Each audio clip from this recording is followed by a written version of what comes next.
we've been covering Harry Potter recently, and I enjoy Harry Potter, and we've covered all of the houses. Well, not all the houses. We still have Gryffindor left to do, but we'll get into that. Don't worry about it. So this past Wednesday, we sat down and we did a lot of Ravenclaw stuff. And there was one particular person that used to be a Ravenclaw that I really wanted to cover in greater detail, and that is the he's I guess the enchantments professor at Hogwarts. Anyway, that is the enchantments professor, Mr. Phileas Flitwick. Most people know him as being like the dwarf that teaches Wingardium Leviosa in the first movie, and that's basically what he is. That's Flitwick exactly. But did you know that dwarf used to be a champion duelist? Yeah, a fucking actual champion. Anyway, so we're gonna cover his life story because it was really interesting to me. And so anyway, this is the life of Phileas Flitwick. This is the Harry Potter Folklore channel on YouTube. Definitely subscribe to him. I will have him linked in any video that I make about this on my channels on YouTube. So definitely subscribe to him. Definitely check them out. I'll link everything. Anyway, so this is the life of Phileas Flitwick. We're gonna see what this dwarf man was capable of. Great things, I would imagine. Professor Phileas Flitwick was a part goblin, part wizard who attended Hogwarts School of Witchcraft and Wizardry, possibly sometime in the late 1920s. Being an intelligent individual, Flitwick applied himself and became a model student. Sometime after his graduation, he returned to Hogwarts and became the Charms Master. This is the life of Phileas Flitwick. Okay, alright. I'm so glad that they... Alright, okay. Phileas Flitwick was born into a wizarding family with the distant descent of a goblin, which is why the term part goblin instead of half goblin is used. Okay, so he is a part goblin, part human person. Okay. He studied magic at Hogwarts School of Witchcraft. So he's not a dwarf, he's part goblin. And wizardry, presumably after purchasing his first wand from Ollivanders, and was sorted into Ravenclaw House. During his sorting, the sorting hat wavered between putting him in Ravenclaw or Gryffindor. The sorting hat ultimately chose the former though, as the decision took less than 5 minutes, thus proving that Flitwick was not a true hat stall, though it could still be debated, judging by the length of time. Well, I mean, if the hat has to sit there and debate for about 5 minutes on whether or not it wants to put you in two different places, I would consider it a hat stall. But the fact that he is curious and also brave is a rather interesting combination. And I can see how he became as powerful as he was if he was really interested in learning as much as possible and also brave enough to put that learned knowledge into practice. In his later life, he learned that this was the circumstance that occurred to Minerva McGonagall as well, a good friend of his. Oh, interesting. Well, we'll cover her probably whenever we do Gryffindor. The two professors found amusing. This was because, had the sorting hat chosen Gryffindor for Phileas and Ravenclaw for Minerva, they may have exchanged positions as heads of house. At some point, he asked the Grey Lady about the whereabouts of Rowena Ravenclaw's lost diadem. I bet 1 billion people over the years have asked her about where her mom's fucking head, her diadem is. Which was rumoured to grant the wearer great wisdom. However, she did not... And we covered all this because we just covered Rowena Ravenclaw. We just covered her whole life story, right? And so apparently her daughter Helena was killed by the Bloody Baron, who happens to be the ghost of the Slytherin house. Ultimately because he got pissed that she didn't want to go back, and so he just killed her and then killed himself, and it was like this whole thing. But anyway, she stole her mom's diadem. And then died before they could get it back. So that's that. Neither revealing the information, which she would later relay to a teenage Tom Riddle in the 1940s. I don't know why in the hell she would give this information to Tom Riddle. It really does not make any sense to me. And Harry Potter in 1998. Yeah, but she only gave it to Harry Potter because he said, listen, I'm gonna kill Tom. Which means that, although his birth date is not specific, he attended Hogwarts before Tom Riddle. It was also mentioned that Flitwick, being a model student with nothing to hide, never entered or used the Room of Hidden Things in the Room of Requirement. Okay. It is likely that he achieved a high grade OWL and Newts in Charms, as later in his life he went on to teach this subject for over 30 years. He also may have taken exams in He taught charms, so it's not enchantment. Well, I guess it is enchantments, but he taught charms for 30 years. When was he a duelist, though? defense against the dark arts. After completing his Newt exams in his 7th year, Flitwick graduated from Hogwarts and then proceeded to become a master duelist and later earned the title Okay, so he became a champion duelist right after graduating Hogwarts then. Okay, all right. of dueling champion at some point. It is also likely that Flitwick studied further into magic, becoming an accomplished wizard, masterful in spells, charms and defensive magic, and even possibly earning the title of Doctor and becoming a fully fledged and educated sorcerer before beginning his teaching career back at Hogwarts sometime in or before the early 1970s. Now back Okay, so he graduates Hogwarts, where he was essentially a model student. He becomes a dueling champion, and then after becoming a dueling champion, goes back to Hogwarts and teaches charms for 30 years. And all while being a half-goblin. Back at his old school, Professor Flitwick took up the post of Charms Master. Yeah. His classroom was Classroom 2E, which was located in the Charms Corridor on the 3rd floor of the Training Grounds Tower. Professor Flitwick's teaching style was regarded as more laid back than some other teachers at Hogwarts, such as Minerva McGonagall's or Severus Snape's. He, unlike... Well, I don't think anybody would consider Snape's teaching style good in any way. Now, McGonagall, however, is debatable. Others, allowed his students to play games during the lessons before the Christmas holidays. Oh, cool.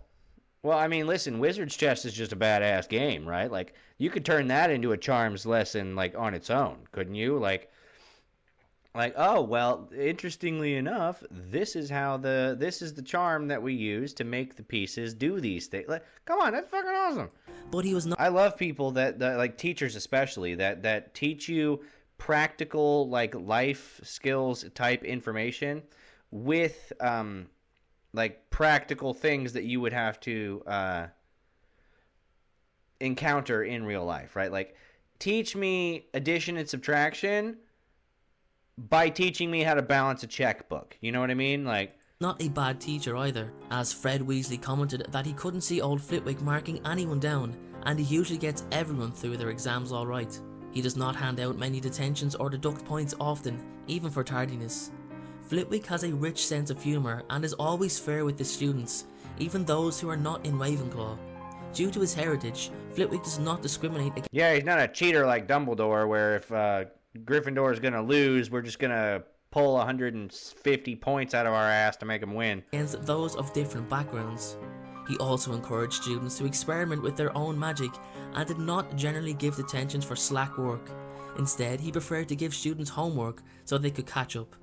The only punishment he did give was lines, such as when Seamus Finnegan accidentally knocked him off his stack of books by letting go of his wand in the air. Flitwick taught charms to Lily Evans, the former Orders, and also Severus Snape.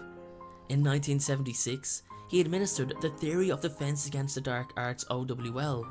He walked between the hundreds of small desks in the Great Hall during the exam, and once their time was up, ordered the students to put down their quills, then used a summoning charm to collect in the papers. Yeah, he's a teacher, overseeing the testing session, right? But he was knocked over onto the floor when the hundreds of scrolls of parchments zoomed into his outstretched arms. Flitwick would later go on to survive the First Wizarding War, in which his former students, Lily and James, were both killed. Despite these dark times, or perhaps because of them. I don't know anything about the First Wizarding World War, but the second, I know he killed several Death Eaters by himself, specifically because of how well of a duelist he is. Flitwick continued to teach at Hogwarts. Flitwick, now in his elderly years, was still teaching at the school. Oh no, you didn't have to use Whitey, man, no!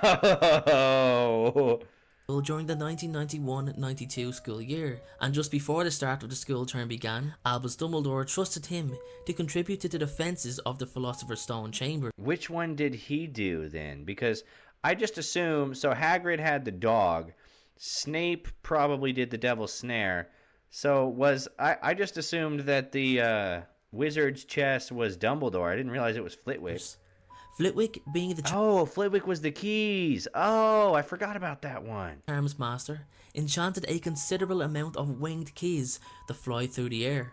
At the start of his first lesson of the school year, He took the register and upon seeing Harry Potter's name there, squeaked excitedly and fell off his stack of books. Also, Flitwick was very impressed when Professor McGonagall, his longtime friend and fellow colleague, told him that she was giving a Nimbus 2000 after being chosen to play as the seeker for the Gryffindor Quidditch team. Professor Flitwick also attended the first Quidditch match of the season, Gryffindor versus Slytherin. He sat high up in the stands near Severus Snape and Quirinus Quirrell. He looked extremely shocked and worried when Harry seemingly lost control of his broom. Yeah, you're the Charms Master. How come you didn't try and anti-jinx him, man? How come Snape was the only one doing something? As well as when Snape's cloak caught fire, but applauded merrily when Harry regained control and caught the snitch, winning the game. Yeah, how come you didn't try and help? Professor Flitwick did not. Presumably, you should have been able to do so. I mean, you do teach charms. Like, you're probably teaching the spell that Snape was trying to use to stop it. Allow his first year class to actually perform any magic until Halloween, and after some coaching, he gave each of his pupils a feather which they were to levitate using the charm Wingardium Leviosa. The class had been anxious we've seen all that though, and for whatever reason Seamus figured out how to blow it up. Try this since Flitwick used the charm on Neville Longbottom's toad Trevor. Hermione Granger, who was paired with Ron Weasley, performed the spell perfectly, and Professor Flitwick happily announced her success to the class. On Christmas Eve, Professor Flitwick and Professor McGonagall were in charge of decorating the Great Hall. Flitwick used live fairies to decorate, which he was rather fond of doing. That's awesome. The hall was noted to look absolutely spectacular.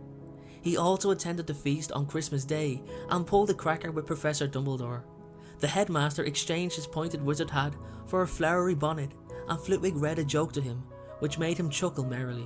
I love how they were all just like friends behind the scenes, right? Like, sure, like they're all teachers at Hogwarts and most people just know them as being professors of a certain subject, but they all have lives. Like, it's important to remember that a lot of our teachers, they go home and they have lives, right? Like, a lot of them have kids, they have husbands, they have hobbies, right? They have Christmas plans, you know, like it's important to remember that, you know, like even the people that you would consider an authority figure and you don't like, remember that they are in fact still human, or in this case, half goblin.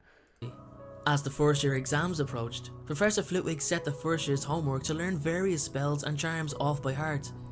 When it was Can I get a subscribe for all half goblin rights? I mean, come on now. Finally time for the tests, Flitwick called his students in one by one to his classroom and asked them to make a pineapple tap dance across his desk. He presumably also set theoretical papers. Hold on, make a pineapple tap dance across the... Well, hold on, wait. I've been fucking around. I need to pay attention. There's a lot going on here. Which were to be completed in a sweltering hot classroom. Once the exams were over, Hermione Granger visited Flitwick in the staff room, saying that she was worried that she got a question wrong in the theory test. I really wish that they would have gone more into detail about like his dueling experience, but I guess they don't have that much detail.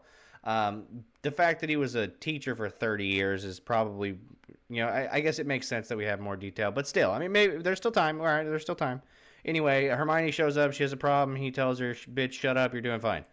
He, unable to help himself with excitement, told her in confidentiality that she had actually gotten 112%. Ah, knew it. Ah, called it. Bitch, shut up, you're doing fine. He also attended the end-of-term feast, during which Gryffindor won the House Cup, breaking Slytherin's 7-year winning streak. Professor Flitwick continued to teach during the... But, okay, also, and that's the one, really, right, where Slytherin won, but only because Dumbledore decided to pull 160 some odd points out of his ass at the last possible second, right? 92-93 school year, and during a charms class, Ron Weasley's wand flew out of his hand and hit Flitwick square in between his eyes, leaving a great green boil there, which he presumably vanished. He also set a piece of homework for his second years to do, which involved using the Standard Book of Spells Grade 2. One of the first lessons that Professor Flitwick taught during the first term was revising the levitation charm. He also taught the second years the Incendio spell.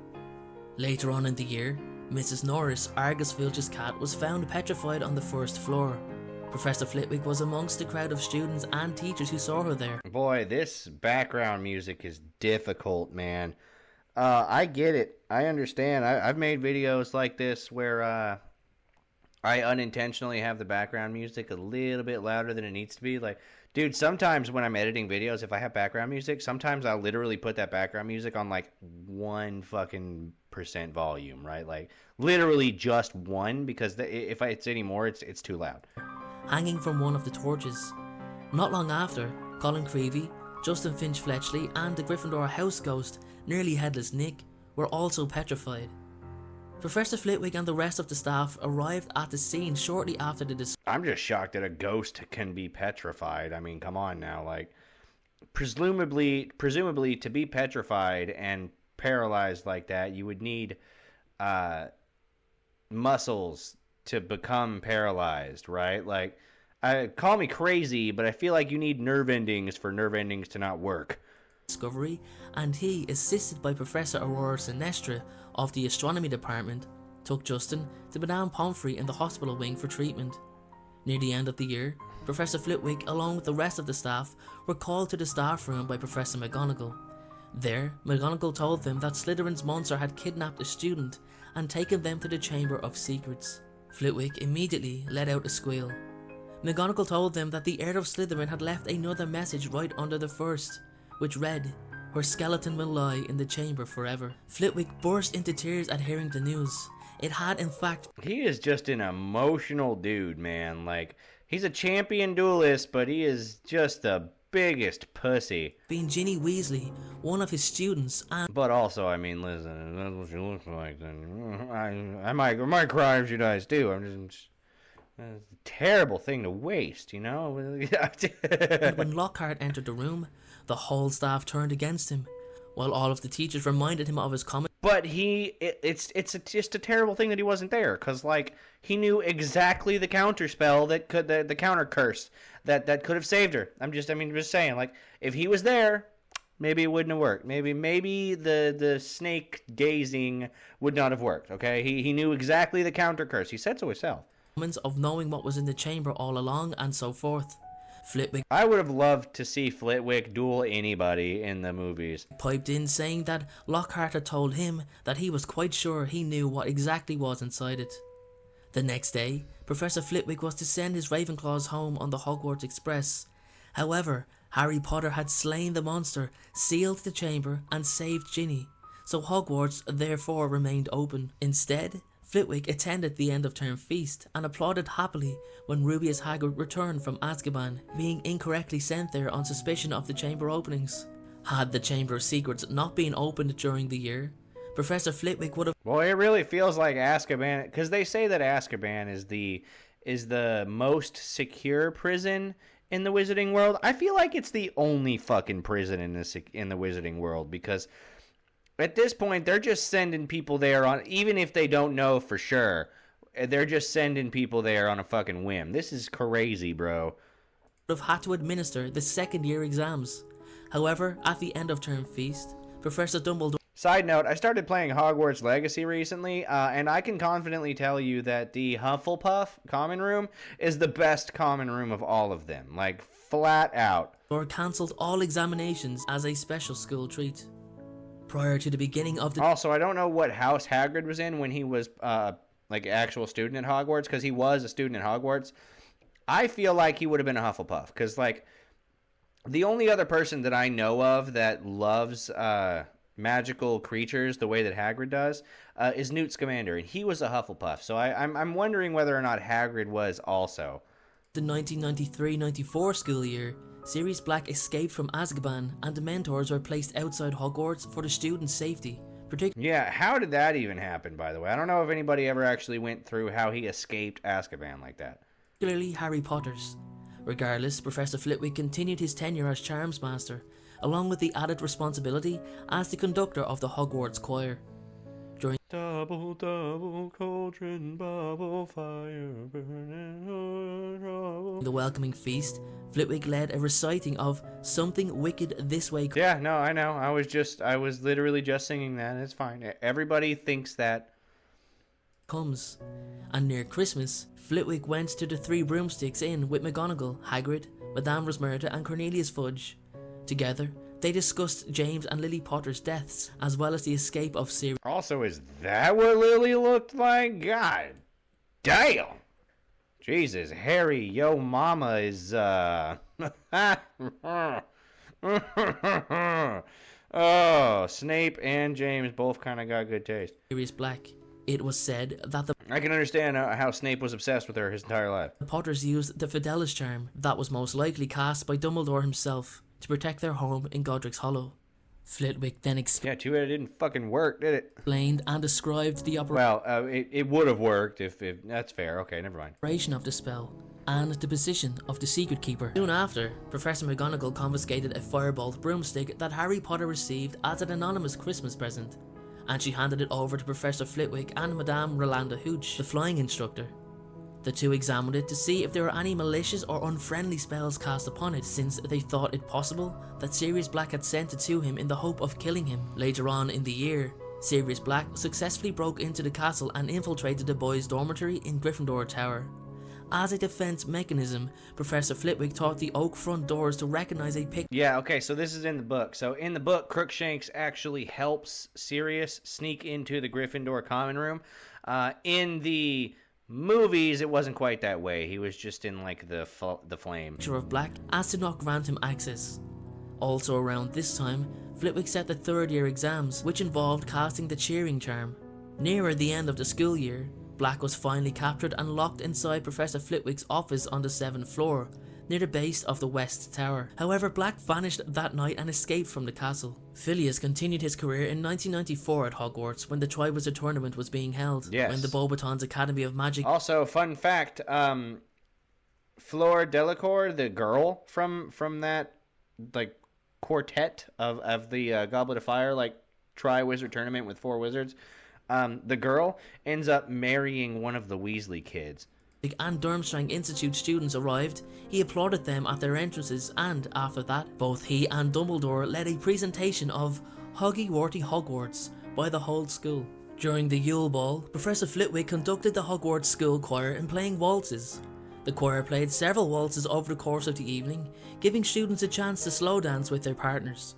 However, once the dances heated up and the Weird Sisters arrived to perform, Flitwick was passed over the heads of all the dancers, imitating what Muggles call a mosh pit, yelling at them to let him down. Wave your hair like a crazy owl. Okay, yeah, no, that's fair. I remember this scene in the movies. Yeah, okay. In the third task, Professor Flitwick's just living his best life, you know what I mean? Flitwick, along with Minerva McGonagall, Rubius Hagrid, and Bartimus Crouch Jr., disguised as Alistair Moody, was appointed one of the marshals to patrol around the maze. He wore a shining star on his wizard hat and had to respond to any of the champions' cries for help. At the end of the task, Cedric Diggory was tragically murdered, and Lord Voldemort was declared to have risen to power once again, and thus the Second Wizarding War began. Flitwick attended the Flitwick didn't shy away from these battles either, baby. Memorial feast to Cedric Diggory at the end of the year. The next year, Dolores Umbridge became the new Defense Against the Dark Arts teacher. She quickly arose to become the High Inquisitor of... I love how they drew her in this because she just looks disgusting and it matches her personality and it's awesome. I love that in the end of this movie she gets carried away by centaurs and spit roast. I mean, taught a lesson. Slave master. Hogwarts, gaining the power to inspect the teaching standards of her fellow colleagues. During Umbridge's inspection of Professor Flitwick's Charms class, she sat in the corner of his classroom, making notes on her clipboard while he taught his new students. He treated her like a guest, and did not seem to be distracted by her at all, since she hardly spoke. Though she did ask Alicia Spinnet what the classes were like. Satisfied with what she had heard and seen, Umbridge left Flitwick to continue his lesson. When Umbridge then inspected Professor Flitwick's class with the school choir, she seemed also impressed and pleased, but pulled out a tape measure and measured Flitwick's height. He did not seem happy at all and looked rather offended. And once Professor Umbridge had banned the Quibbler from the school after an interview of Harry Potter was printed, all the teachers were proud of him for standing up to her.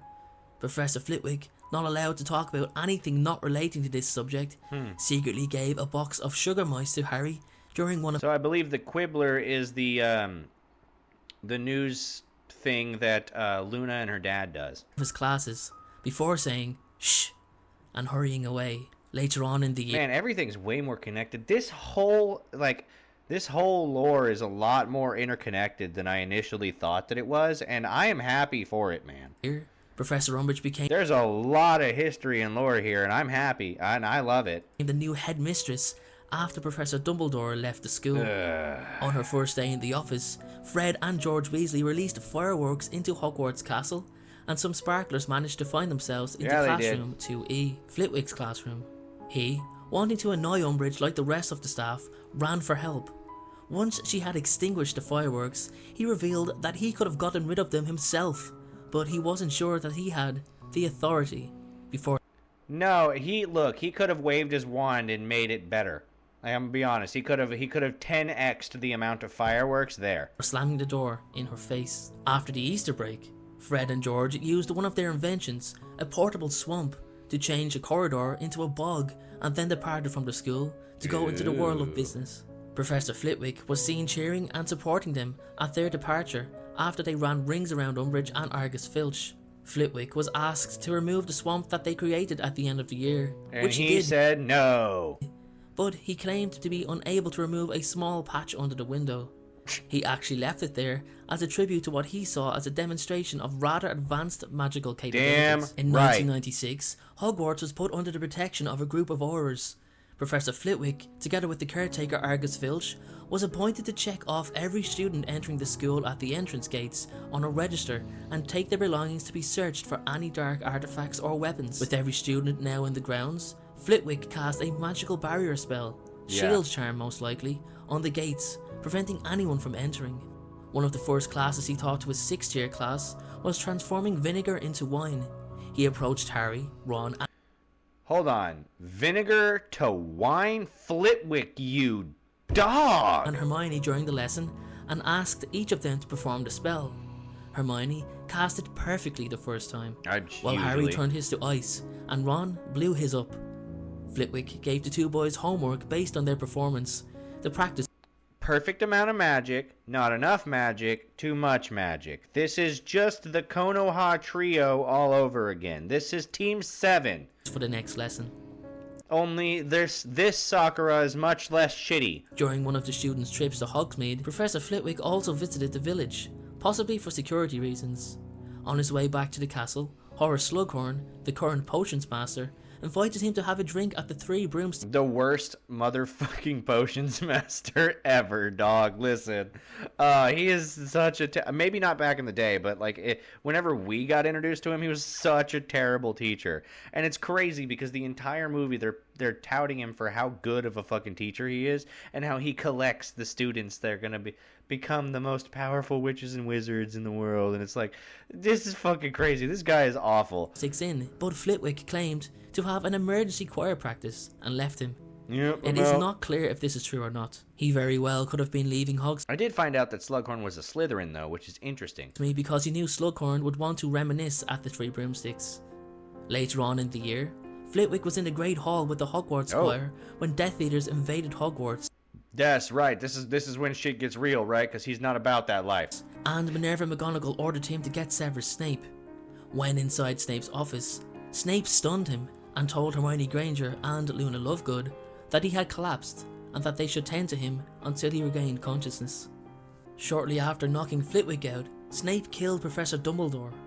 Once recovering from his attack by Snape, Flitwick insisted on looking after the Ravenclaws. He also took part in the conversation of whether or not Hogwarts should remain open or to be closed, as having the headmaster killed by one of the... Listen, if he had become headmaster instead of McGonagall, I would not have been upset about it, right? Don't get me wrong, as somebody that primarily just watched the movies, I love Professor McGonagall, and I'm excited to go into her lore whenever we cover Gryffindor, which is next, baby. Definitely subscribe for more of that stuff. I would not have been upset if he had become headmaster over her. Just now that I'm learning about his life story and kind of what he was able to accomplish in his life, and given the setbacks that he had. The staff was a terrible stain on Hogwarts history. Flitwick insisted that the decision should be made by the school governors, to which Minerva McGonagall, the new headmistress, was inclined to agree with. He also argued that fair. Dumbledore should be buried in... Also, how come she looks evil without her hat? Like... the grounds, which had never happened to any headmaster or headmistress. Professor Flitwick, with the rest of the staff and students, later attended the funeral of Albus Dumbledore at the end of the year in the grounds near the Hogwarts Lake, and prior to the start of the 1997-98 school year, Severus Snape was made headmaster of Hogwarts, while his fellow Death Eaters, Electo and Amicus Carroll, became the Muggle Studies and Defence Against the Dark Arts teachers, respectively, despite the school now in the grasp of Lord Voldemort, or perhaps because of it. Dude, I didn't even realize there was a Muggle Studies teacher. What? Harry didn't need to take that class. That's why we don't know it, because like he doesn't need to study anything that has to do with Muggles. He just knows it. Professor Flitwick returned to the castle to teach and protect the students. The Carrolls were put in charge of all discipline and punishments, although Flitwick and the staff never sent students to them if they could avoid it, as the new professor's idea of punishment involved such horrors as the Cruciatus Curse. Yeah, near the end of the fair. 1997-98 school year, Electo ordered Professor Flitwick to let her into Ravenclaw Tower. He did so, answering the riddle required to enter. When she failed to come out, Amicus told McGonagall to make Flitwick open the door for him, but she did it herself. That night, Flitwick, with Professor Sprout and Slughorn, was awoken by Minerva McGonagall's cat Patronus, and, still in their night clothes, went to find out what she wanted. They then found McGonagall dueling Snape to the death. Oh, yeah, that's what... And dude, Professor Sprout, she was weaponizing plants against the Death Eaters of this battle. Like, it was fucking crazy. So, and when I heard that Professor Flitwick had killed several Death Eaters during the Battle of Hogwarts, I was blown the fuck away because I didn't realize that he was a champion duelist, and that's really what got me on to like wanting to go into his life story and figure out what he did in his life that was that we as readers and as like viewers of the movies didn't actually get to see. And after squeaking her name in shock, Flitwick told Snape he would not commit any more murders in this castle. He proceeded to cast a spell which animated the suit of armour that Snape was using to shield himself from McGonagall. Snape then ran into a classroom, chased by Flitwick, Sprout and McGonagall, and flew out of the window, escaping them. Aware that Lord Voldemort would soon attack the castle, Flitwick and the other professors set to defend the school and the students. He pointed his wand out the window and cast several intricate protective spells, including Protego Horribilis. Then, he was quizzed over the lost diadem of Ravenclaw by Harry Potter, whom he was shocked to see under the certain circumstances. He told Harry that the diadem was long since lost and that it wouldn't really help anyway, unaware that it was a Horcrux. After a brief discussion of how to fight the Death Eaters, it was agreed that Flitwick, McGonagall and Sprout would take the groups of overage fighters up to Ravenclaw Tower, Gryffindor Tower and the Astronomy Tower. Flitwick presumably took his group up to Ravenclaw Tower, since it was a good place to work spells and enchantments. Professor Flitwick was seen fighting Yaxley close to the front doors in the entrance hall, just before Voldemort ordered everyone to cease dueling and offered peace in return for Harry Potter. However, the battle soon resumed after Harry was thought to be murdered by Voldemort. In the Great Hall, Antonin Dolohov was seen falling to the ground with a scream at Flitwick's hands, defeated and possibly killed.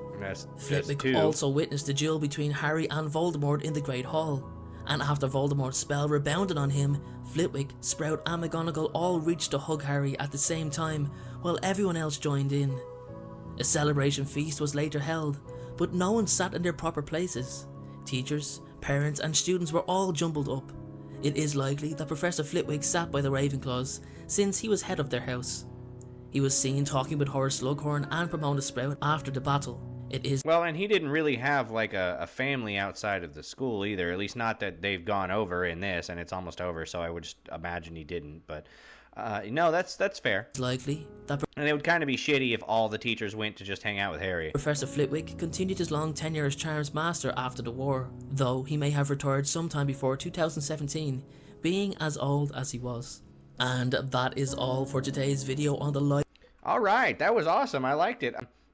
Appreciate anybody that was here, appreciate anybody that watched it, and I will see you guys on Wednesday. All of the links for all of my things will be in the description of my video. I will see you guys next time. Bye.